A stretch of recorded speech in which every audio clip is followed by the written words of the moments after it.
É isso aí, galerinha do Se Liga na TV, como havíamos prometido para você, nesse nosso tour a todos os municípios do estado do Acre. Hoje nós estamos aqui na capital, Rio Branco. Gente, você precisa acompanhar. Estamos aqui no Museu Povos Acreanos, é isso mesmo. E a nossa guia de hoje vai ser ela, Marina, já está aqui nos aguardando. E assim, para a gente vai ser um privilégio, né?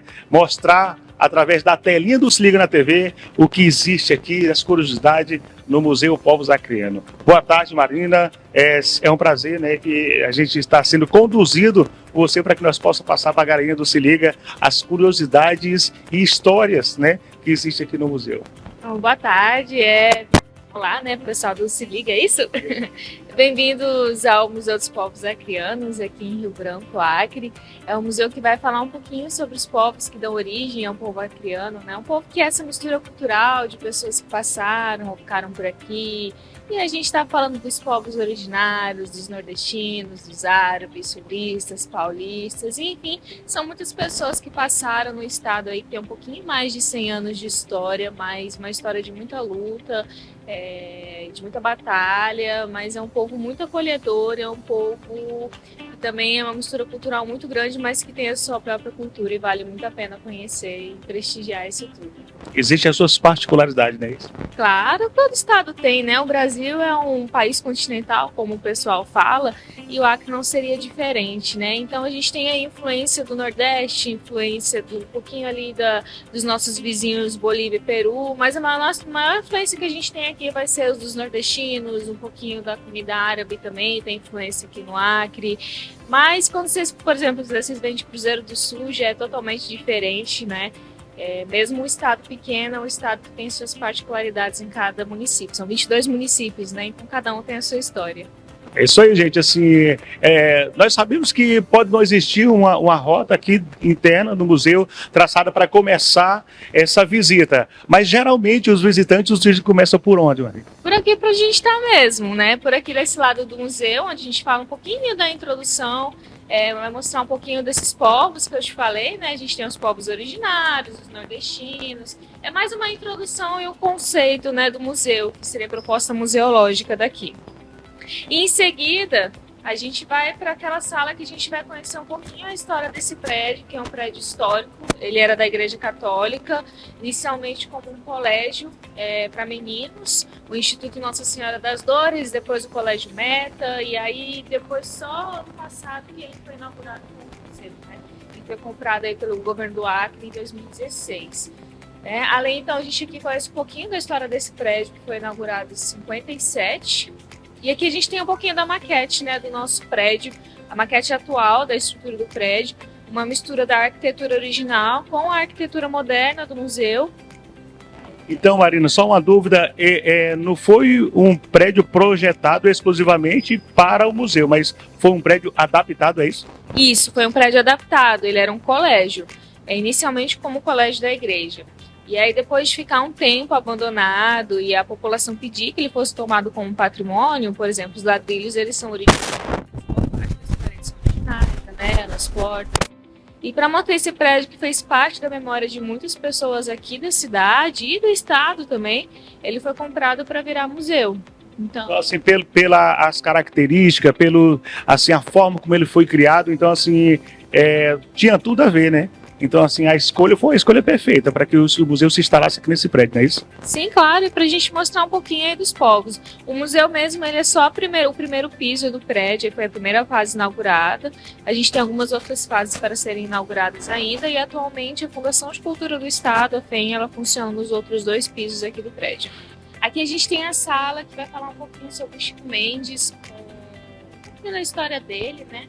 Uma figura que marcou não só o nosso Brasil, como uma figura ambientalista, nascida em Chapuí, seringueiro, né, uma história de luta, junto com outras figuras, é claro, né, que marca aí nossa história ambientalista, né, a luta pela floresta. E a gente também vê um pouquinho sobre a Amazônia criando, que tem as suas particularidades, desde a alta diversidade de fauna e flora, os seus rios, que são rios com muitas curvas, rios que são relativamente pequenos, e isso vai interferir, inclusive, nos barcos que são utilizados na região. Vocês aí em Cruzeiro têm sorte de ter um rio bem grande, né? Uma das nossas bacias, uma das nossas maiores bacias hidrográficas, mas a maior parte do tempo não é assim, né? É um estado marcado por duas estações principais, como a Amazônia, verão e inverno amazônico, e assim, tempos de seca e tempos de alagação é basicamente isso, né?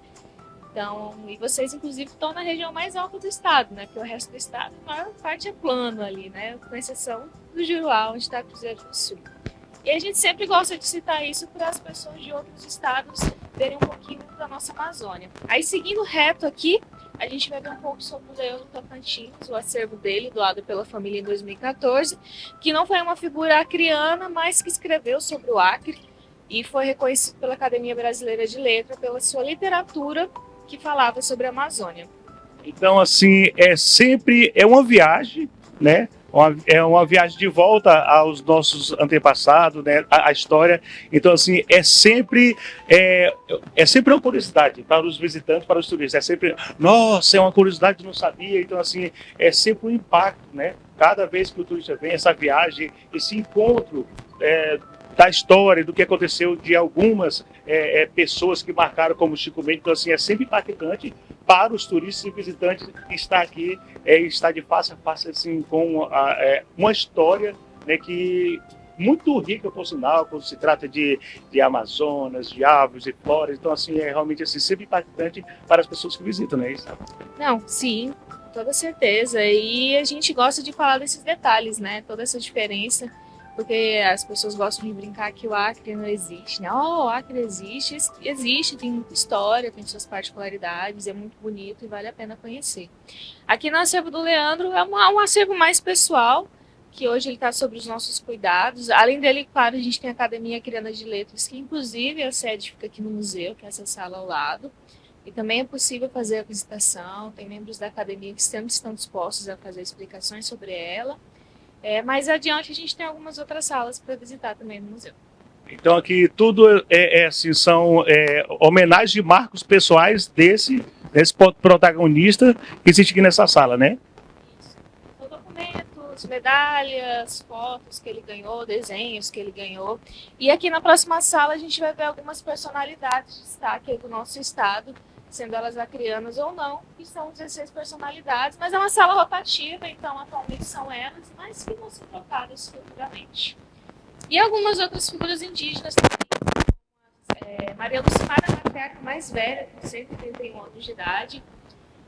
E aqui a gente tem o Senhor Cerqueira, o Irineu Serra, Guilmar dos Santos, que levou o nosso Acre ao estado em 62. Aqui também tem o Hélio Melo, que foi um grande artista, né? A gente tem a exposição dele, inclusive, atualmente no museu.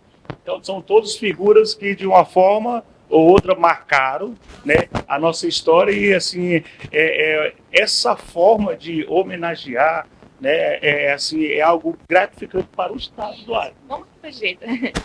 E é importante a gente falar não só dos nossos que não acreanos ali dentro, né? Mas o nosso estado tem muitas pessoas que marcaram, então por isso que futuramente serão trocadas essas personalidades. Nossa, gente, deixa eu abrir uma pauta aqui e falar para vocês. Nós chegamos num ponto assim que eu acredito que a característica assim de toda a região, né? A seringueira, a borracha, sabe? Quando nós falamos em riqueza amazônica, a primeira coisa que vem assim é essa história, né? Nós sabemos que na antiguidade foi assim, tanto para quem extraía, mas existia uma história, existia o sofrimento de um povo que, sabe, então assim, é algo envolvente. Quanto mais você, sabe, tenta descobrir o que aconteceu, mais você se envolve, e é algo interessante demais, enriquece no teu conhecimento, não é isso?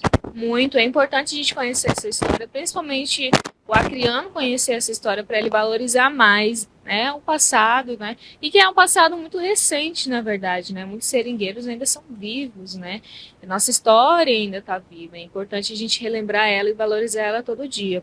Então aqui na sala interativa a gente tem alguns objetos que vão representar um pouco dos seringueiros, né, como a poronga, a seringueira, a tigela, o balde, mas a gente deixa um pouco mais dessa história para o Museu da Borracha, que provavelmente vocês vão passar. E aí eu vou deixar para eles explicarem com mais detalhes. Vai ser só um aperitivo, né? Isso, só um aperitivo. Mas a gente tem um pouquinho também aqui, palavras cruzadas do acreanês, que é o nosso dialeto. Aqui tem 40 palavras, mas o nosso acreanês deu origem a um dicionário, inclusive, já. E são muitas palavras bem legais. e que provavelmente pessoas de outras regiões vão reconhecer, mas isso é por conta da história de migração mesmo aqui do estado. Mais uma curiosidade, eu achei interessante demais assim, porque você gera uma curiosidade de saber o que tem lá, né, as palavras, enfim, então assim, é mais uma curiosidade que também é algo assim que representa, né, a região, o local. Sim, muito. É muito interessante, inclusive, quando você visita e conversa com pessoas mais do interior do estado e ouve e vê, né, como elas se comunicam, as palavras que elas usam, e às vezes pessoas de outras regiões, por exemplo, eu não sou acriana de nascença. Algumas palavras eu não reconheço, elas não conversavam. Ih, peraí, gente, traduz isso aí, que isso aí eu não entendi, não. Tem algumas palavras que eu não conheço, mas é muito legal e vale a pena, é bem divertido reconhecer essas palavras. Aí em seguida a gente vai ver um pouquinho também do Purosaurus, o jacaré gigante que marca também a história aí. O jacaré que tinha 12 metros de comprimento, encontrado originalmente no Rio Purus, mas essa peça aqui é uma réplica de um que foi encontrado no Rio Acre em 1986. São muitas datas. 1986, o original foi encontrado no Rio Acre. O original está no Museu de Paleontologia da UFAC. E é interessante a gente frisar que até hoje muitos fósseis ainda são encontrados, né? Inclusive nas maiores bacias do estado, né? O Rio Purus é um que sempre tem encontrado fóssil. Ali no Juruá também sempre tem. Inclusive tem algumas pessoas que guardam alguns fósseis ali perto daquela região. Sim, só uma curiosidade, essa réplica, esse fóssil foi criado com todas as características, pesos e tamanho do original, ou vocês tentaram reduzir por conta do espaço? Não, esse aqui é o tamanho do original, tá na forma do original. Não, isso é uma réplica em tamanho real do original, talvez não em peso por conta do material utilizado. Essa réplica foi produzida nos Estados Unidos, quando encontraram o original em 86, e aí mandaram de volta uma réplica e o original. A diferença desse aqui para o original é que ele não possui dente, tá? O original, os dentes foram colocados talvez para criar um pouco mais de realidade, colocar um pouquinho mais de medo aí.